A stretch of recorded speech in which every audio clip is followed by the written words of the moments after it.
انا تنتوضا، هذا الوضوء يعني وهو شرط في صحه الصلاه، بمعنى انه لما كانش الوضوء ما كاين الصلاه باطله، واول ما يسال عنه العبد يوم القيامه الصلاه. ترتيب الاولويات هو هذا. انا تنتوضا،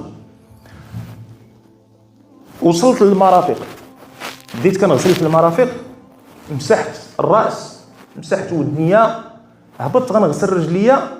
والانسان تينسى وتيسهى ساعات ولا، فتذكرت انني لم اغسل وجهي. يعني ملي درت المضمضات الاستنشاق الاستنثار تلاحيت لي يدي مباشره، الله اعلم مبرزتني ماتش، مبرزتني امتحان، المهم شي حاجه مبرزطه لي النار. فكرت انني نسيت وجهي ما غسلتوش. السؤال، اغلب من يقع له مثل هذا شنو تيدير؟ الله يفتح ليك، كيعاود الوضوء. طيب الانسان واش ديما كيكون عنده تركيز وخشوع مع ذاك الوضوء؟ غيوقع ليه انه غينسى، ومره اخرى غيعاود ينسى، وفين ما غينسى غيعاود الوضوء. من بعد اش غادي يتسرب ليه؟ غادي يتسرب ليه الوسواس، وغادي يقول مع راسو واش غسلتها مره ولا جوج، بلاتي واش غسلت وجهي، لا واقيلا جوج مرات، صافي اش غادير؟ نعاود من الاول. وعدد ممن تعرفون، باش ما نقولش عدد من الحاضرين، عدد ممن تعرفون انتم مباشره تركوا الصلاه بسبب الوسواس، في حين المفتاح ديال هذه المساله هذه بكل بساطه في العلم.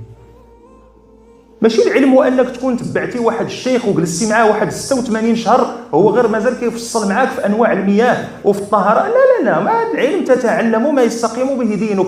انت تعرف باللي داك اللي نسيتيه انت واش سنه ولا ركن، واش فرض في الوضوء. الوجه فرض في الوضوء. اذا شنو غادي ندير؟ غنرجع ماشي الوضوء من الاول، غنرجع للفرض اللي نسيت اللي هو الوجه، وغنغسلو وغنكمل بالترتيب. اللي غنعاود ديك الساعه اليدين الى المرافق ومسح الراس والاذنين، وعاد باش نكمل رجلي.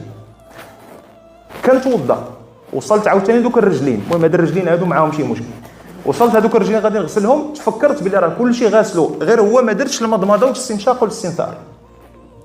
طبعا صاحبنا عاوتاني شنو غادي يدير؟ يعاود الوضوء. الا هذاك المضمضه والاستنشاق والاستنثار فرض ولا سنه؟ سنه. اذا شنو غادي ندير؟ غادي نتمضمض ونستنشق ونستنثر ونغسل رجليا ونكمل. علاش؟ ما دامت سنه لا تحتاج مني لكي اعيد من ذلك الفرض ولا ذلك الركن، لانها اصلا ليست لا ركنا ولا فرضا. فهمنا؟ هذه حيثيه بسيطه جدا عليها قس قضيه الصلاه. واش الركعه الثالثه ولا الركعه الرابعه؟ اشنو تندير؟ نعاود عاوتاني من الاول.